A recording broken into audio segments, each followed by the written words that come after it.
Hello. Today I'm pretty excited about the start of this new live show, the Unique Camino. And this you, it's because this was one of the big lessons I've took from the Camino. Even though you can hear people talking about the Camino, how exciting it is, how amazing it is, how they find themselves, how they met new amazing people, how they kind of know even better things that they knew but not so much, and some new things that they start knowing about themselves, knowing the limits, knowing so many things, and also feeling, experiencing, learning so many new things as well.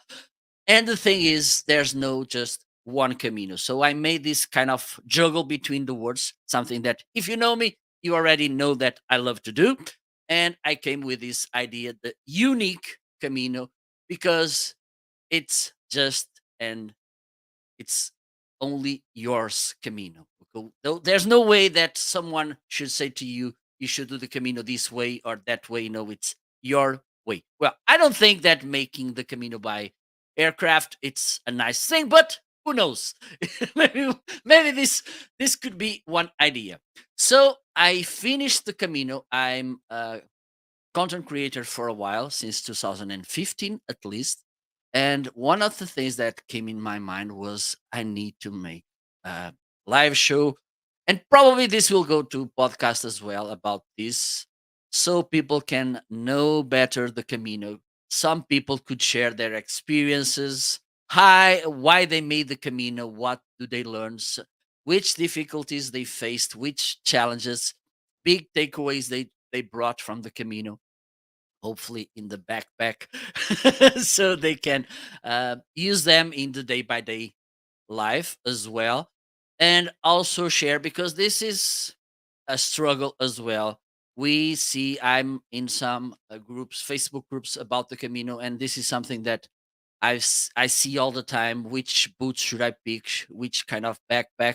So we will be hopefully covering all these things, so we can help you and we can share, and we can somehow make this moment about people to share their thoughts, their ideas, learn from each other about this amazing experience which is making the Camino de Santiago.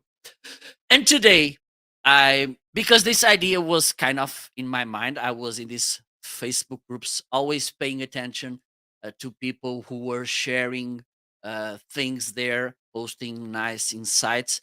And I don't know, maybe 1 month ago, probably, I saw this nice lady sharing about a new book, a book for children, talk, call it The Cat Who Walked the Camino. And as shameless as I tend to be, I reached out to Kate, asking her, Kate, would you want to be my guest? And she said, of course I do. And I love that. We had, and I need to make this in confidence. We had some meetings before, a couple of meetings before doing the live show, because I wanted to make things clear to Kate. Also, because this is a new format, I wanted to make clear that everything we were in the same page. And this gave me the amazing opportunity to meet all the knowledge, all the how can I say, skills, all the nice artistic sides from Kate, which was really a pleasant surprise. She's waiting down there in the basement as usual. This is so I'm gonna bring Kate to the stage because she's waiting there. I think she already ate the cookie, the glass of water. Kate, thank you so much for being there. It's a pleasure. By the way, amazing background you have there. Okay. Thank you so much for joining me in this first episode. It's an honor and a pleasure to have you here. Thank you so much. If you don't mind to introduce yourself, and then we will start the conversation. Well, Marco, thank you so much for having me. I'm amazed. I'm stunned. I didn't know that anybody made videos about the Camino, but I don't know a lot about machines and things like that. So anyway, I am in Western Massachusetts in the United States. Um, I'm in my studio where I paint and play music. Behind me are some of the drawings that are in the book and some of the drawings that aren't in the book. For example, up top here, there are a bunch of butterflies, and the butterflies are actual butterflies of Spain. Um, so, what would you like me to talk about first? How I came to the book, how I came to the Camino? What would be good? I think I think if you don't mind, Kate, it will be great. And this is something that for me, I'm curious. I think if I can, one of the things that it's kind of my puzzle of personality, it's curiosity. And for me, it's kind of pretty clear the fact that I wanted to do the Camino was on my bucket list for so long ago because I live around 200 kilometers, even less from Santiago de Compostela. I live in a very Christian, Catholic country. Okay, so we grow up with this imaginary of Santiago, the city where well, I don't live in the city. I live in the countryside. But when I go to the city, okay, well, in my my chariot. When I go to the city, there's a place where I usually go to take a coffee, and we see every day tens of pilgrims passing by with their backpacks. We can see by their faces that they are from everywhere or almost everywhere. And the thing is, I really like to know how a American citizen found about this thing about the Camino and crossed the ocean because it's a little okay. It's not kind of like me. I just need to head around 15 minutes, and then I started the Camino at Viana do Castelo. It's pretty easy. Well, it's a simple logistic, if you know what I mean. So, how did you kind of thought about this? Oh, let me do the Camino. Which motivations you had to make the Camino? Because I believe that, and we start the YOUnique Camino by this because every you, every me, we have different motivation. I found out about the Camino from my daughter. After she graduated from college, she moved to Spain for 4 years, and she lived in Santander. And Santander is on the Camino Norte, the Camino of the North, which runs along the Bay of Biscay. And so she told me about the Camino. And the way I came to the book was that we were staying at a bed and breakfast in the Basque Country in a little town called Deba, Deba. And we got there at night and got out of the car. And my daughter said, I haven't seen any kitties. She's all grown up, but she loves kitties. And we hear Guilty as well. we hear from the bushes, meow, meow, meow. And this tiny, tiny, tiny kitten jumped into her arms. And later we found out that he had been walking the Camino. He had shown up at this bed and breakfast with some pilgrims. And if you can show the back page of the book, the back cover, that shows my daughter holding. Okay, just let me try to bring this because okay. And it tells this while you're looking, it tells the story about how we discovered the cat, and it shows my daughter holding the cat. I think you have that picture. If you don't, that's okay. Yes, I do. I do. I do. Just wait a minute because I need to go after it. Okay. I sent a PDF to Marco of the book. So I'm not very good on computers. So I don't want to try to find that picture because I will immediately stop the recording. I guarantee you. I'm just no good at this kind of thing. I can paint, I can write, but Marco is the computer guy. Oh, it's in a different. Keep talking, Kate. Okay, If you okay. don't mind, I will go after it. So anyway, It's here. we found out from our hostess that the cat had been walking the Camino with pilgrims, and so we spent a couple of days there. We went out to dinner. We brought him back some steak to eat at night. A nice Italian lady who was also staying there took her scarf outside and wrapped the cat in her scarf so he wouldn't be cold at night. Our hostess insisted that we not bring him inside, which made sense because unfortunately he was, there it is, he was full of fleas. And so here's my daughter Susanna and Don Pedro Pepito. And the little story of how we met him is underneath on the back cover. So my husband named him Don Pedro Pepito and insisted that somebody tell a story. And since my daughter is completely fluent in Spanish, he thought that she should write the story. But she's very busy now teaching Spanish in the United States and has no time for the project. I used to run a music store, but I sold a music store, so now I have more time. So I said, I'll write the story. So that's how it started. So my Camino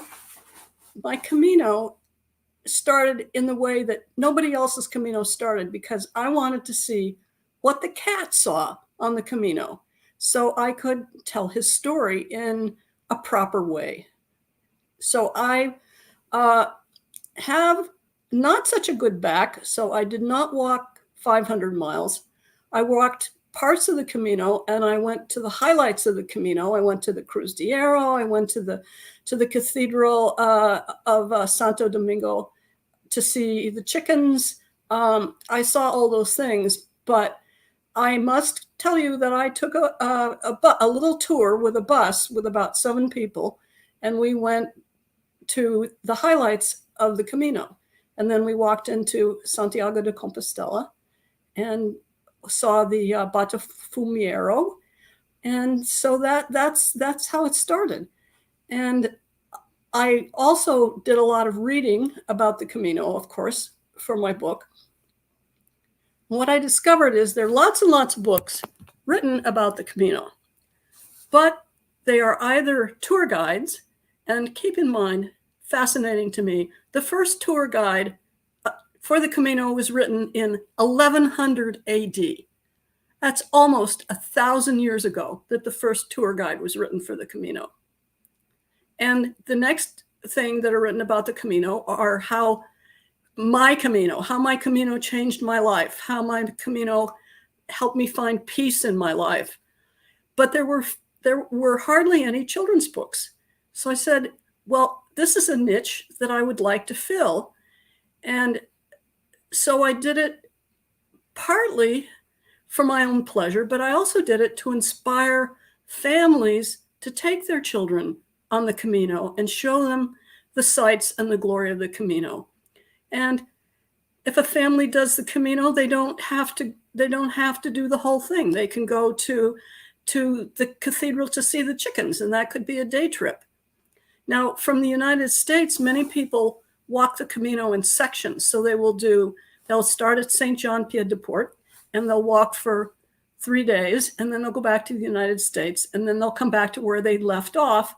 So they'll walk the whole Camino over a series of 4 or 5 years or 10 years.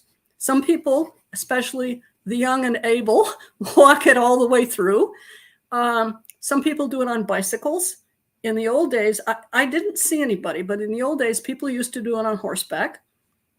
So there are, as Marco was saying, you make the Camino your own. Absolutely, absolutely. And you covered some of the questions I had in mind. So, but let me go back to them, because there's this. I've read the book, okay, and I love the book. And the thing is, would you mind, Kate, if I bring the image about the Santo Domingo Oh, show anything you want Cathedral? from the book. Okay, so let me share this. Oh, my And chickens. Those are my chickens. Believe it or not, let those are white chickens, but A white chicken is not just white, so you have to. Okay, I'm gonna start this, and then I will switch to the other image, in which is that chicken place within the Cathedral of Santo Domingo de la Calzada. Well, I was reading this book, and then there was this legend about this pilgrim and this lady, and then this judge, and then he was eating a chicken, and then he said, "So if the chicken will sing, I will believe that you're innocent." And thought, wait, I know this legend. This legend resonates with one legend that we have here in Portugal. Close, by coincidence, is a city pretty close to where I live, around 20 minutes driving, Barcelos. We have the roaster of Barcelos, which is one of the most iconic figures from Portugal. Okay, and then I thought, oh my God, how is this possible to have this similarity? I believe that the legend it's just the same, but the villages they adopted, because this we have this the villages adopted that the legend for their own.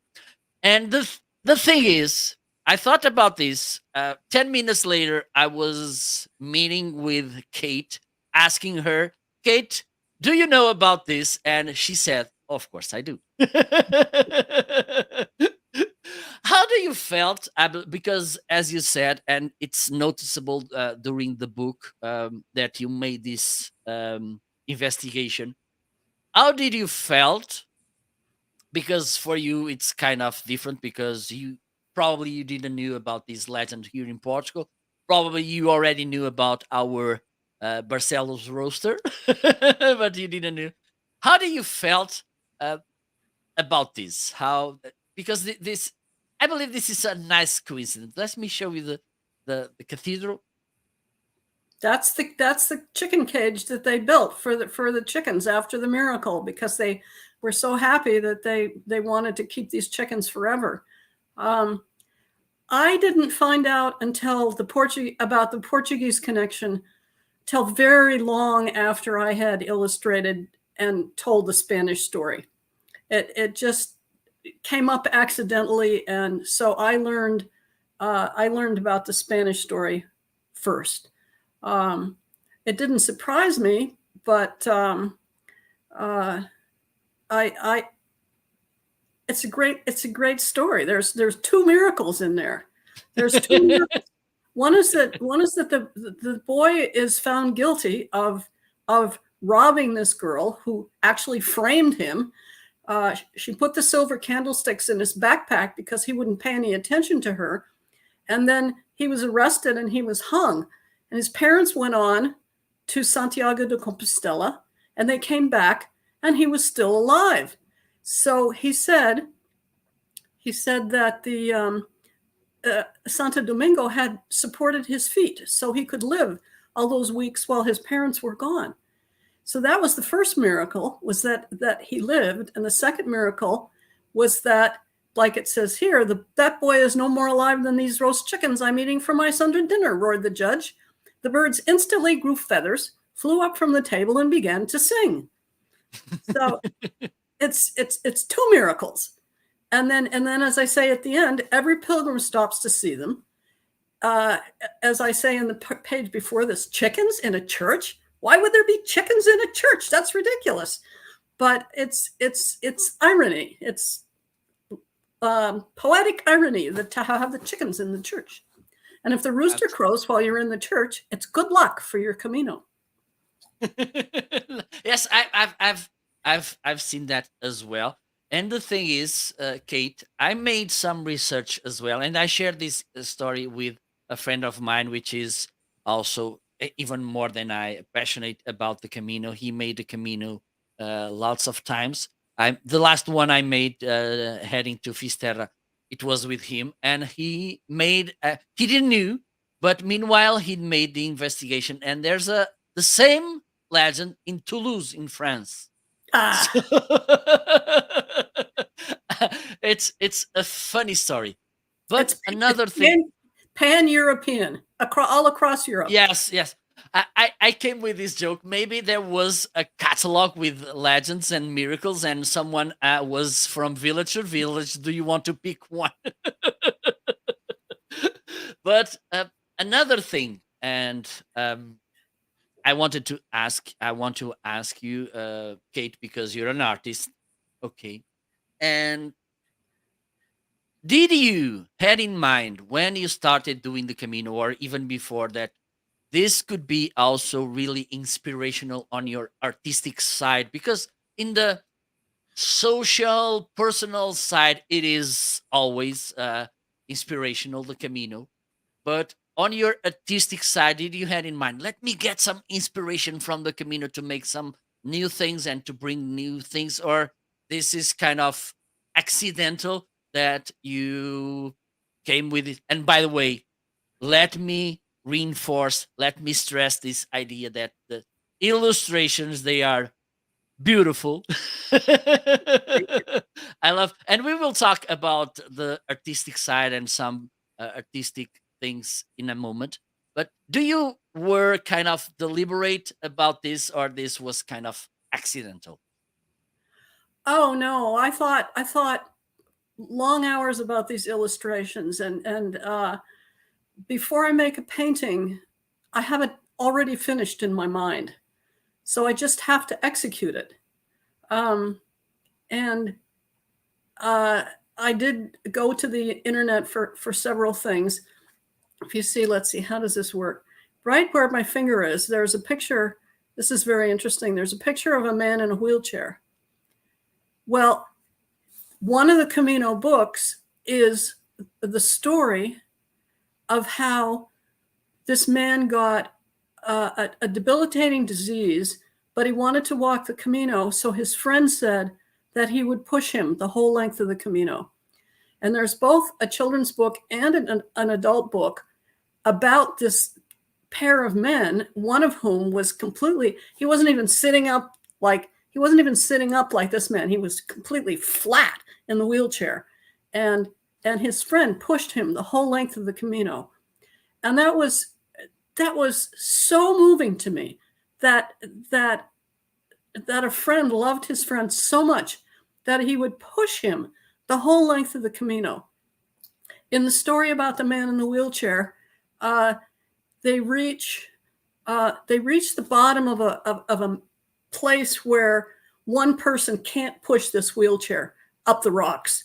Mhm. And all of a sudden, this fancy guy in a suit and a Mercedes pulls up beside them, jumps out of his car, helps him push him all the way to the top of this mountain, and says, "Have a good one, buen camino," and runs back down the hill, gets in his Mercedes, and drives off. So it's like the Camino brings out the best in people. It really does. Absolutely, absolutely. Do you want to kind of bring and after this we will go to the artistic side? Do you want to bring any inspirational moment that you lived during the Camino? I think, let's see, if you could bring up the picture of the Cruz de Hierro. Okay. Oh, there you go. Oh, and That's this image. It's amazing. that's Cruz means cross. De Hierro Yes. means of iron. This Yes. is this is a wooden cross, and it's very, very tall. And at the top there is a cross of iron. It's the highest point on the Camino. It's the holiest point on the Camino. And though it doesn't show it in this painting, which is much simplified, the whole bottom of this pole is covered with messages. Some are in Chinese, some are in Hebrew, and the story is you bring a little pebble or a rock from home, and you put it on this mountain, a little mountain of rocks. And when you leave the pebble from home, you're leaving your cares and your troubles behind. And that was very, very inspirational to me. And also to see the the range of people that had been there, leaving messages for each other, prayers, little prayer flags. It was just fantastic. So I made this drawing so that it would be at night, and we've got the cat looking up at the moon and looking up at the cross. Amazing. It's it's at the same time. This is a oh, wait. Oh, it's a sweet image, okay? Because I believe that when we see the moon, and when at least I'm talking about myself, we have three elements that usually they tend to inspire in us good feeling. A cat. Okay, I love cats again. Guilty. The moon, the full moon, it's something that has some magic as well, and a cross. And let me make this disclosure: I'm atheist, okay, but I believe that, and we mentioned this when we made our first meetings, that every religion has in the fundamentals, in their roots, the good. So I believe that that's one of the power about this image, is that we have these three elements that somehow makes us feeling good and feeling sweet somehow. Really love. And as let me share this with you and with the audience. This is I made the first in April. Then last at the beginning of October, I made the kind of closing the Camino from Santiago to Fisterra, another amazing journey. But I have in mind doing the French Camino before, or at least till my 50s. Okay, I hope to get 1 month to make that long journey. Okay, I will try to find Don Pepito as well, or at least my Don Pepito. Okay, we will see. Kate, as we mentioned, you are an artist. Okay, and I believe that you have some nice tips to. Okay, let me ask you this before, because You can ask me anything. let me ask you this, because I like to say a kind of a joke for art. And the thing is, I have in my family some nice painters. For instance, I have a cousin of mine which does amazing illustrations, amazing paintings. She's an amazing. For instance, she made her master degree, and there he her final work, because at the ending of the master you need to make this kind of final work. She made a 20 over 20. Okay, so she made a book with pop-up images, something really really amazing.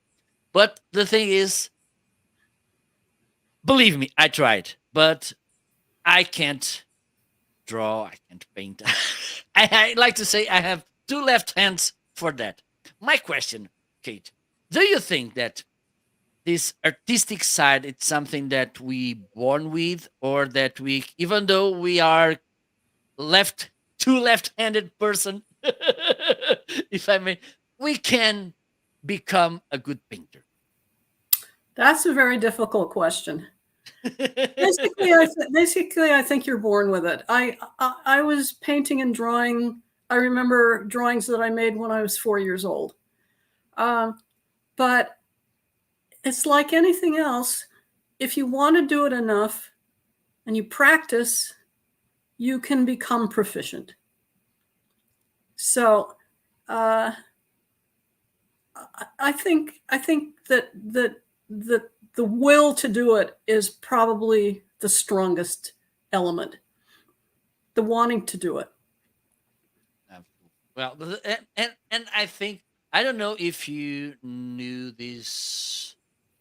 It was, and unfortunately he passed away. I think that, well, I believe that even though he passed away with 200 years, I believe that it was too early, because he was an amazing person. Ken Robinson. He was an Englishman, but he went to the U.S. He he made some research investigation and also he wrote some books about creativity, and there's one called it the element, okay, which stands that kind of we all have our element and that space where we are. And this goes against that idea, get out of your comfort zone. Like, for instance, Kate, go out of your comfort zone, stop making draws, stop making illustrations, and go doing something else. Doesn't make much sense, I believe. And he kind of says that we should find our element, like, for instance, like you said, and I believe that's the thing. And I believe this applies to myself. Like, besides, don't feel that I'm that skilled about painting and drawing and these kind of things. This was not something that I was feeling passionate about, and I believe that makes a huge difference when we talk about wherever we are talking artistic. It's even more important to feel that I love doing this, because there's this thing that I like to say: if it doesn't hurt you, you're not having fun. Which means, uh, if you don't have that will to go that extra mile or those extra 100 miles, probably you are not loving it and you won't be excelling it as well. So I believe. Do you have idea when you realize? And by the way, Yes. nobody said to you, Kate, get a real job. Being an artist is not a job. Well, that's an interesting story. I grew up in Great Falls, Montana, and my father owned a store that he had inherited from his father. And I grew up working in the store. And after I graduated from college, I started a store.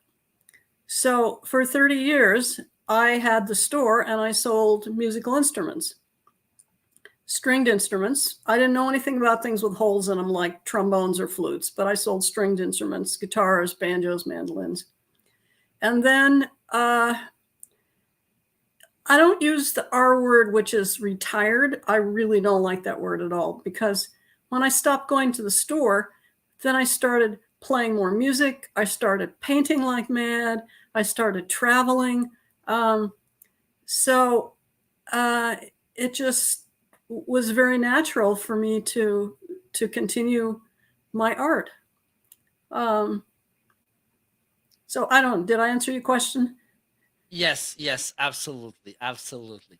And the thing is, and because you gave that perspective as well, and this is something that I believe Amazon had in mind. For instance, when they started this influencer program, is kind of bringing people, okay, that are in the field, helping other people to make the right choice for their needs. Because, and this is was something that I had in mind when I created this. When I started to think about this live show, was because this, and I had this conversation with a friend of mine, Danielle, that friend that was also really helpful when I started thinking about doing the Camino. Because, for instance, it's not easy, for instance, to pick, and because also we tend to buy almost everything online. So, for instance, it's not easy to pick the right boots, because the right boots for me, probably they are not the right boots for you, Kate. And the thing is also, for instance, when we go to the shop, we get the boots, they feel comfortable, we like the design. Yes, we buy shoes also by the design.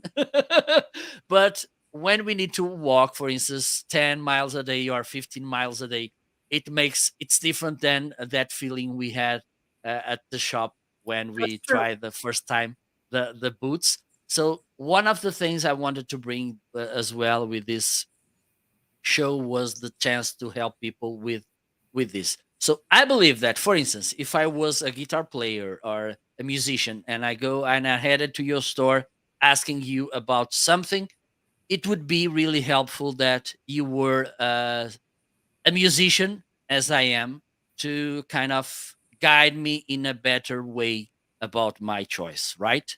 I And did I that believe that you many felt that. years. Yeah, many years I did that. Do you want to share some nice story about it? Well, one that comes to mind is that 10% of the people in the world are left-handed. Most of musical instruments are made for right-handed people, especially stringed instruments. Yes. So when a complete beginner would come in, they would say, I'm left-handed, I want to play a left-handed guitar. And I would say, well, okay, maybe you want to play a left-handed guitar, but let's look at it this way. On the guitar, the left hand does most of the work because you've got 6 strings across and you've got 20 frets. So you've got way more possibilities on the left hand than, say, you do on the right hand, because all the right hand does is either it picks one string or it strums all the strings. So the right hand is doing something very simple. So I would say to them, try it right-handed for 2 reasons. The one I just gave you about the dexterity is more in the left hand. Also, since there aren't very many left-handed instruments, you're going to be struggling all your life to find an instrument that's left-handed that you like the sound of and you like the way it plays. Well, I'd say 9 out of 10 people or 8 out of 10 people I would convince to play right-handed, even if they were left-handed. Some of them just couldn't do it. But that's the kind of advice that I would give to people, knowing their physical situation and knowing the market. So that's one thing that I did over the years was help people try to find what's going to work best for them, both for them and in terms of the world. Pretty nice, because and I've seen this story as well today, or well, it was today. I think a psychiatrist from the Brazil, a young psychiatrist, she was saying that usually we tend to kind of, when there's a struggle, a difficulty, we tend to avoid and go pick the other path.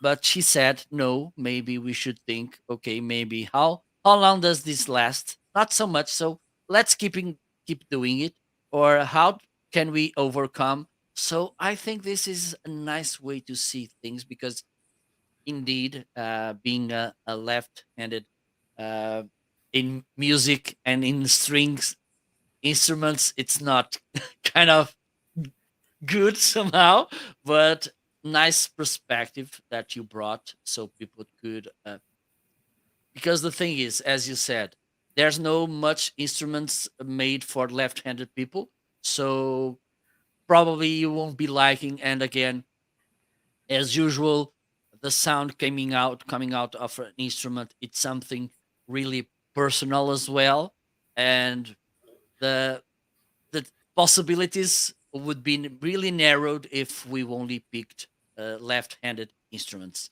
Nice, well done, Kate.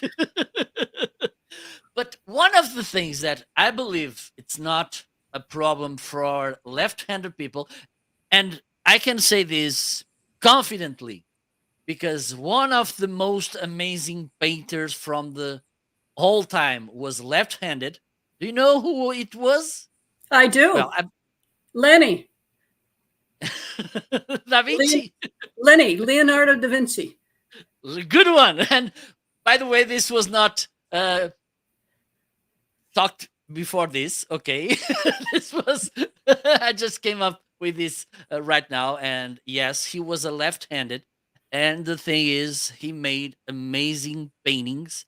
And Well, the thing about the left-handedness shows up in his drawings yes, because, yeah, because shading is done with crosshatch lines, okay? And right-handed people go this way, and all of Da Vinci's go this way. They go the other way. So the first thing you notice when you find an old drawing, if you're trying to prove that it's a real Da Vinci, is you look at the direction of the crosshatching. oh my god, this is why I like so much to talk with you, Kate, because you always give me that insight, that further that deep knowledge that, because sometimes we just look at things and okay, they are like they are because that's how they are. But no, Kate usually she has the explanation for everything. so, so Kate, do you want to talk about your and okay, I need to ask this also. I don't know how do you call that product that you use for your paintings, because here in Portugal it's aguarela. That Watercolor. okay, yes, it's Okay, what you're using. I'm gonna show you some things because a lot of people who even want to paint a little bit. This is a Winsor Newton watercolor set. It's looking big as I push it forward, but it's actually, it fits in the palm of my hand. It doesn't weigh anything. It's quite small.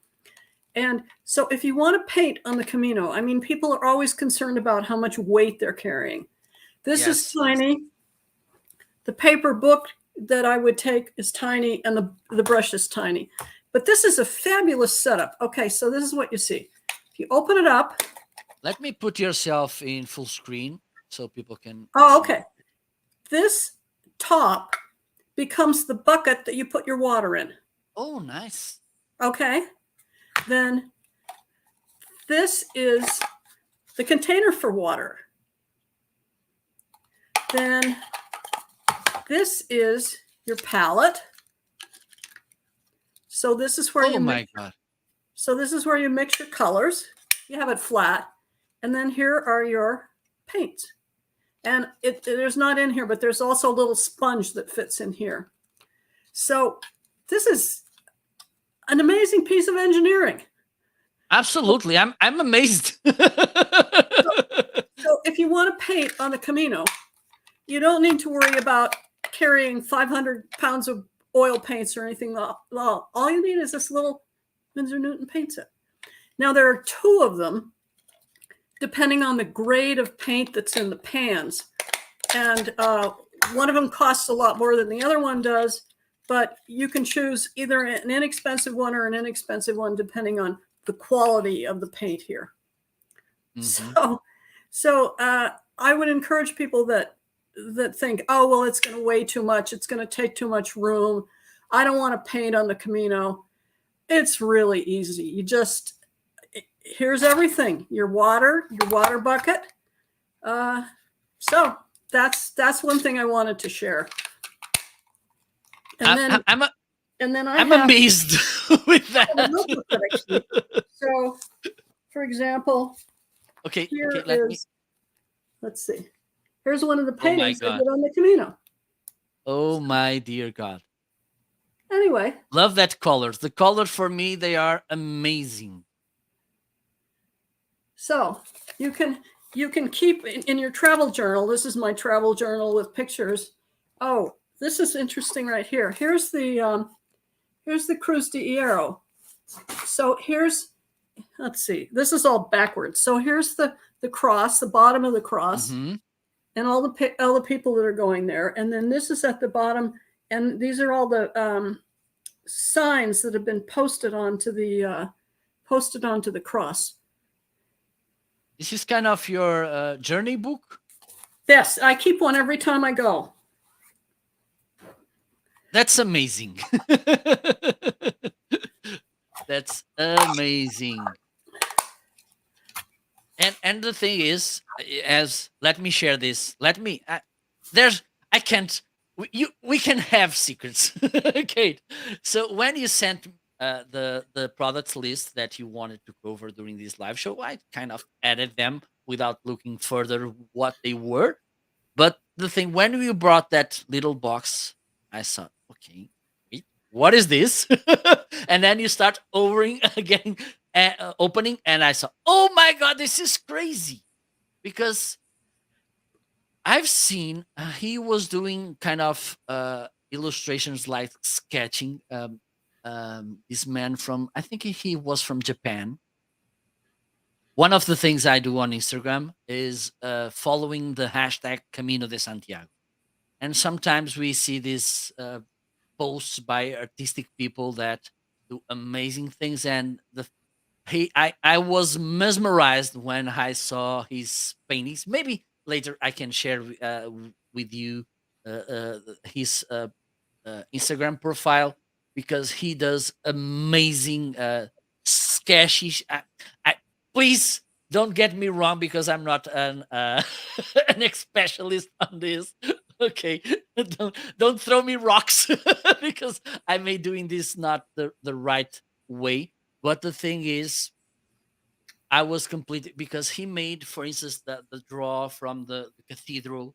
Okay, only black and whoa.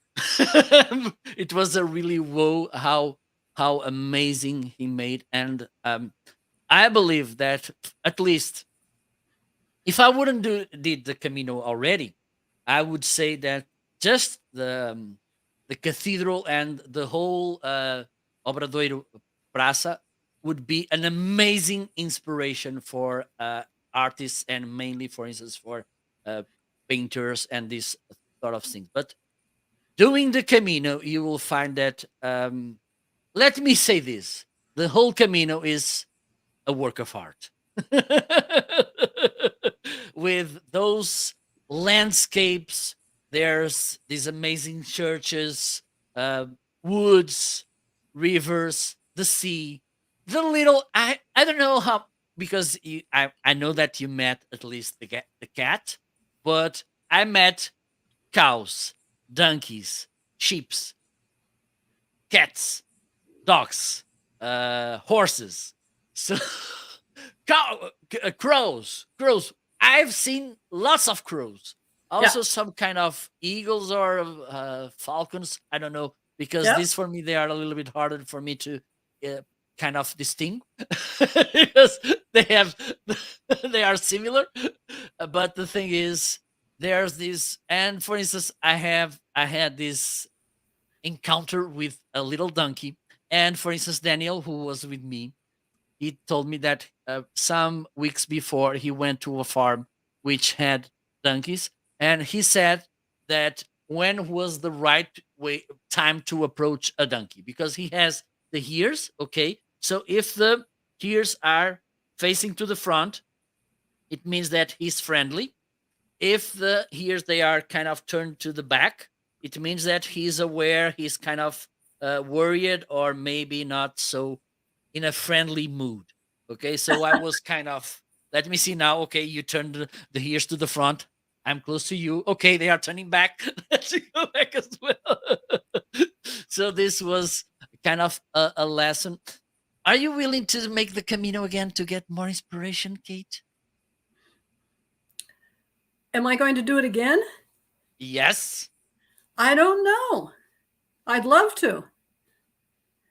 Okay, maybe I could be a little bit, how can I say, biased by this recommendation. Who knows? But I would like making, to, if I do it again, I would like to do the Camino Portuguese. yes, that's what I was about to recommend. And the thing is, okay, there's more than two. Okay, but the ones that uh, go closer to where I live are the Coastal Camino and the Central Camino. Okay, both of them. There's a church in the central, close to, it is between Ponte de Lima and Tui, call it Rubiães. Probably you already heard about this name, because it's a kind of uh, a well-known spot in the Camino. They have this Romanic church, which is amazing. I believe that that could be an amazing uh, picture for you to make something about it. But I will share it with you later, the image, because for sure it's easy to find it in the internet. So I will share this with you as well. So let's go to one of the last chapters of this conversation. And as I Okay. mentioned, one of the things that I wanted to cover, because this is kind of um, a, a question that it's made in every 5 questions. This is questioned 4 times.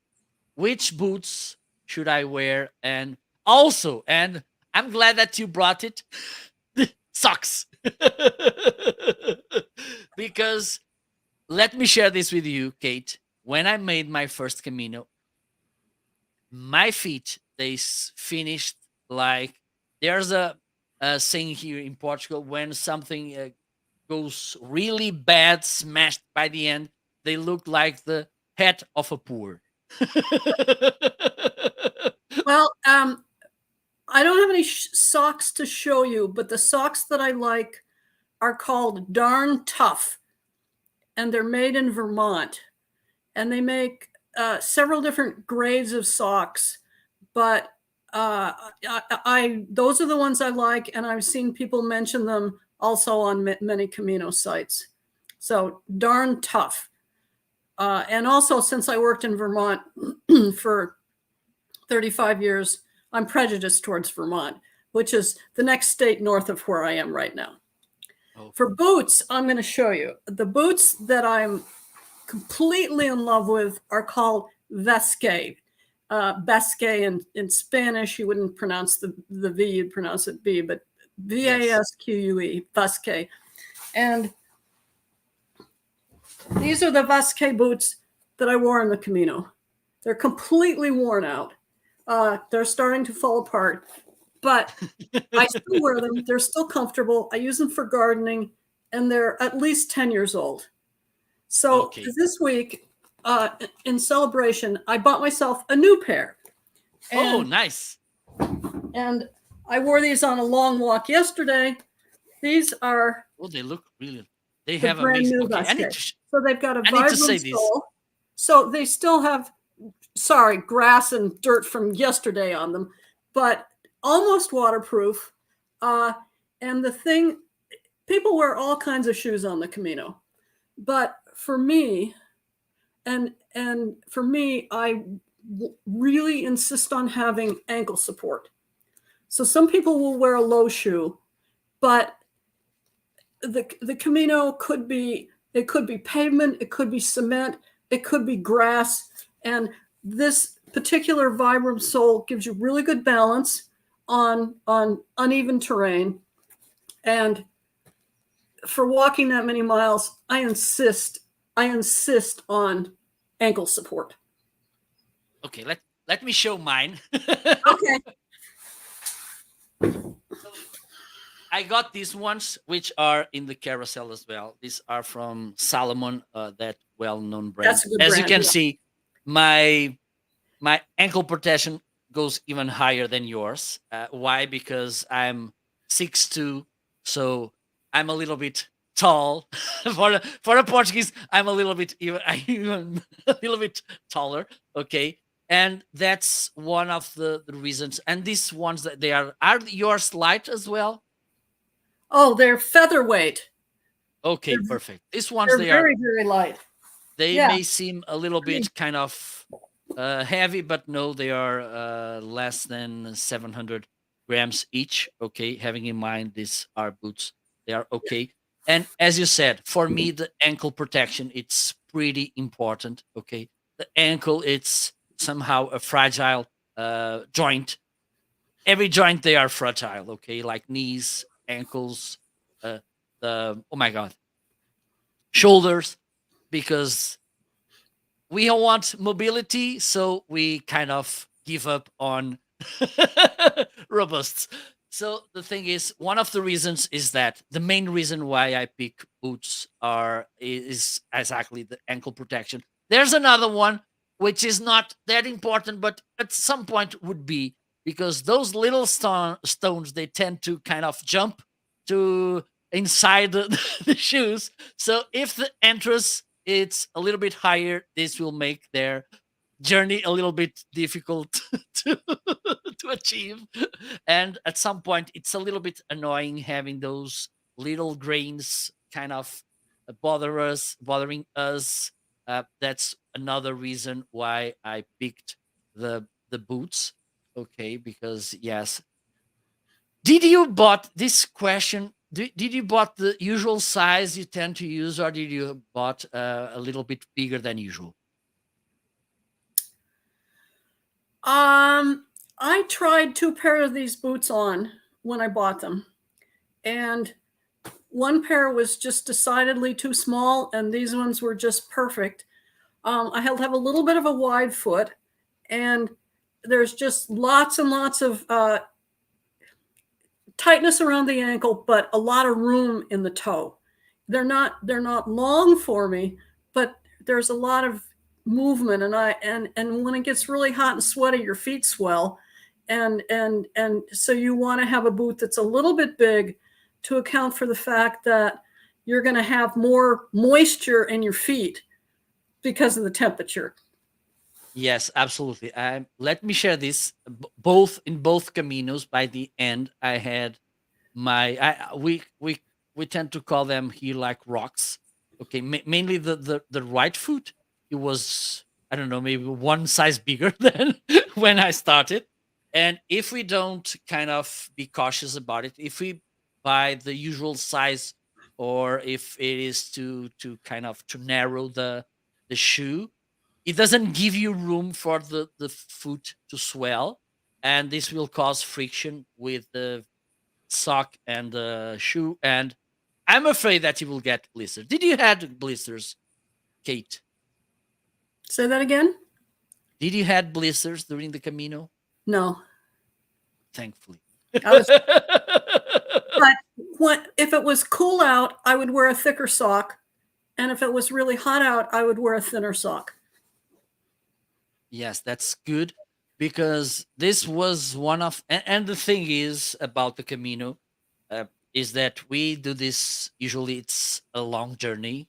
For instance, 4 days, 5 days, and when we go hike, like Saturday afternoon, Sunday morning, whatever, it's just one moment. So if we have one blister, no problem. We have the whole week to recover and to treat it.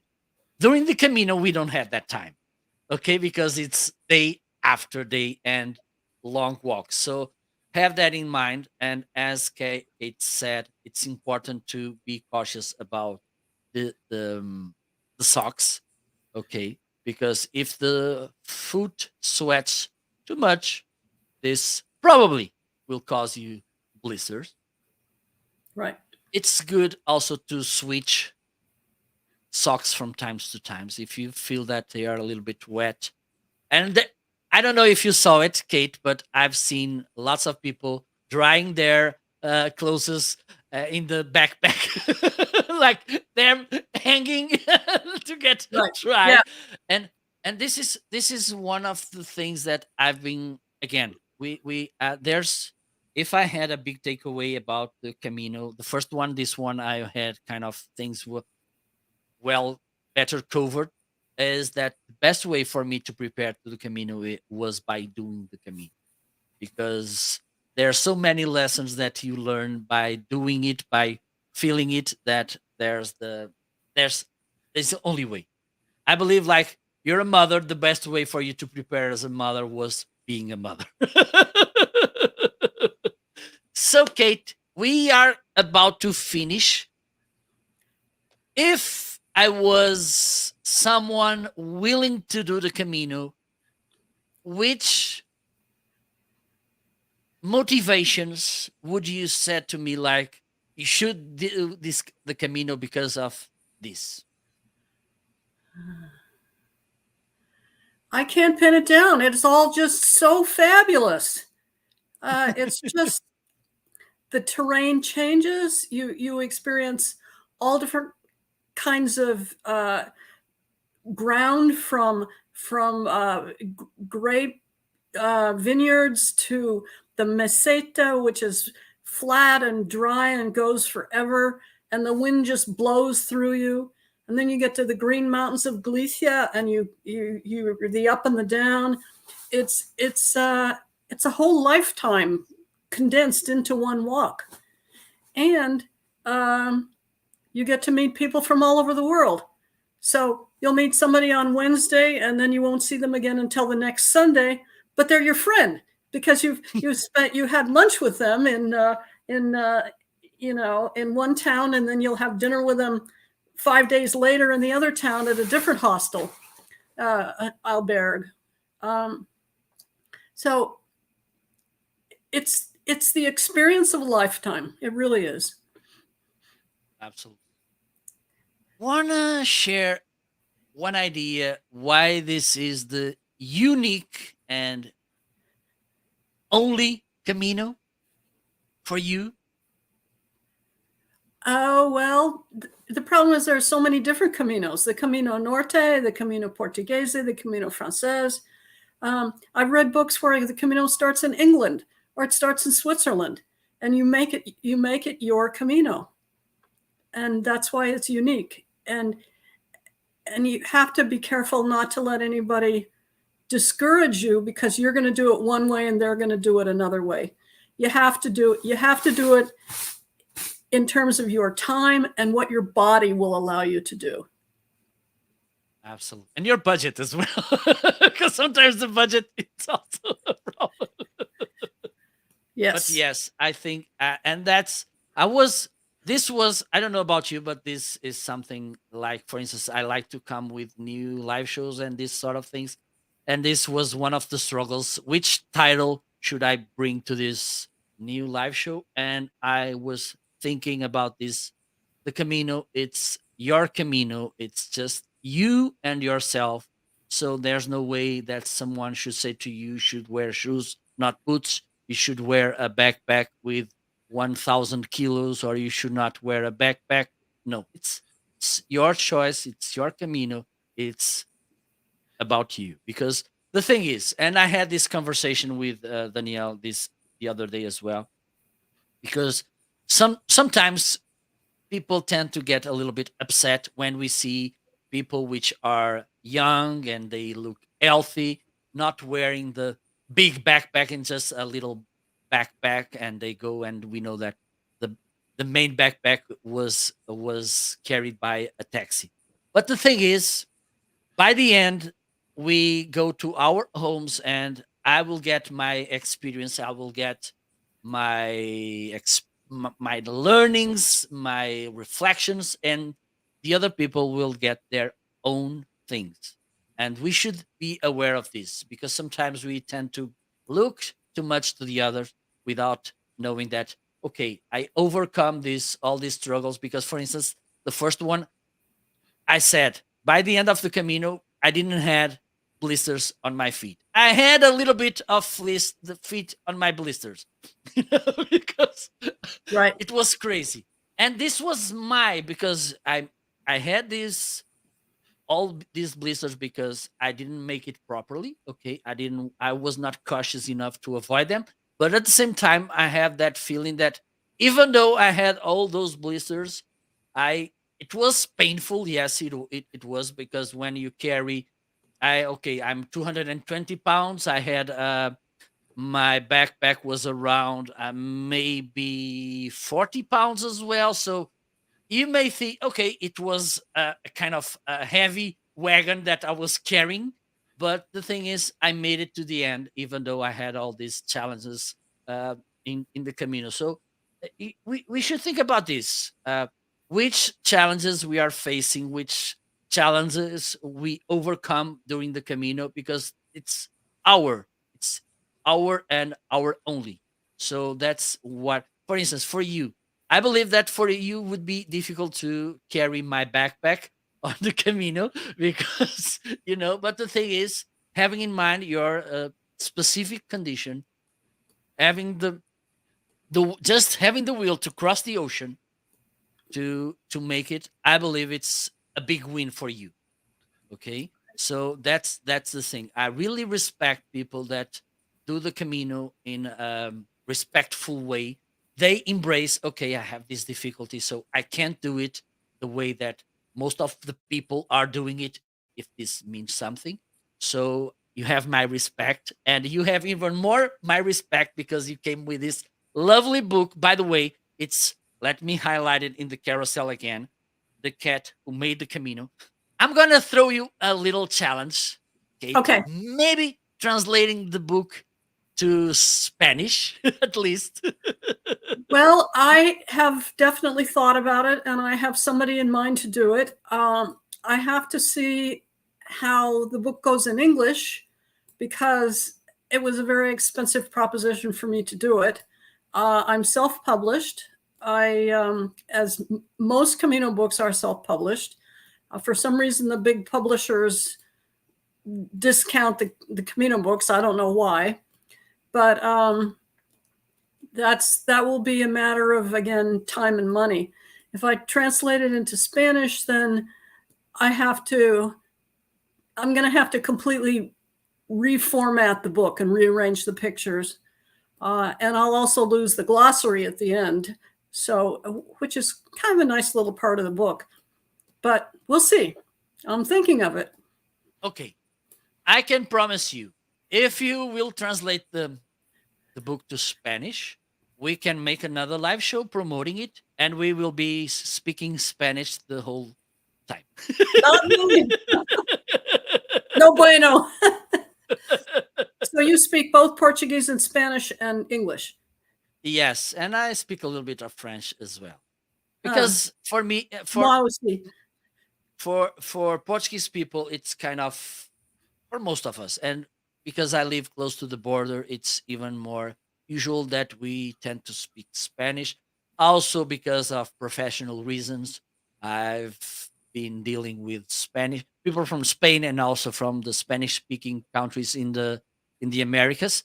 So I'm kind of fluent in Spanish too. Excellent. Well, Yes. as they say, buen camino. Yes, buen camino. So, Kate, where can people find you? I'm on Facebook, Kate Spencer, and I don't understand where can they find me? Yes, if you have a website. I do, katespencerart.com. Very Okay, simple. perfect. Maybe if you don't, okay, if you can send me the link to your Okay. the URL of your website, I will post it in the posts on social media so people can find you as well. So, Kate, time flies. Thank you so much. This has been so much fun. Maybe I'll come to Portugal sometime and we can walk the Camino Portuguese. Okay, I would be glad, because the thing is, if both central and coastal, they go close to where I live. Okay, so if you do the coastal, you will go through Viana do Castelo for sure. So I will invite you to have a cafe in that cafe that usually I see there tens of pilgrims each time. If you do the central, you will pass through Ponta de Lima, which is an amazing village. Okay, a little tiny village, but amazing. Okay, with nice food as well. But I'm telling you this. Okay. I'll keep it a secret. So, looking forward to meet you in person. And thank you so much, Kate. We will be in touch in Okay. the offline world. Okay, and let me know if there's any update about the book, so we can arrange to have another live show. Okay. Thank Okay, you. we have Kathy here, Katie Thompson. So wonderful, great to see you, my friend Kate. So proud of her. You should. She's a good friend of mine. She's a Oh, good friend nice. of mine. Nice. And thank you so much, Katie, for stopping by. It was a pleasure. Muito obrigado from Okay. Portugal. So thank you so much to all of you who stopped by today. By the way, you can see the book on Amazon. You just need to go to the video description. Okay, you will see the link marketing.live, and then you will find this live show. Okay, and the book is highlighted right now. If you are watching the record, the book is there as well in the carousel at the bottom of the video. Okay, and you can see more about the book, and hopefully buy it, because it's actually a pretty cute. Good. I'm not sure if my sister was watching this live show, because she writes for kids as well, and I'm pretty sure that she will love this book too. The thing is, Well, you can think about Christmas. You can think about a Christmas present. yes, absolutely, yes, nice idea, pretty nice. And just let me share this with you, Kate, Yes. because this is a funny story. when I made the Camino first time, I was passing by this. It's another well-known spot in the Camino, Redondela. It's an amazing village in Spain, and I was seeing this family, and this reminded me about these families of ducks, where you have the father ducks in front, and then you have these little tiny ducks in the back, and they were, I think, they were four children. Okay, same age, okay, maybe 1 2 years different between each one of them. And as usual, because I saw that they were pilgrims, and I said bon camino and buen camino, and the father replied to me with that American accent, buen camino. And I said, okay, you're American. Yes, I am. So as you can see, there's people with their kids doing the Camino, which is pretty Excellent. nice. So time to say goodbye. Goodbye, Okay. Kate. Okay. Bye-bye. Thank you Goodbye again. to all of you, and see you soon. Hopefully, I will be doing this show a couple of, maybe within 1 month again. Okay. Okay. Bye bye. That's good. See you Bye-bye. later.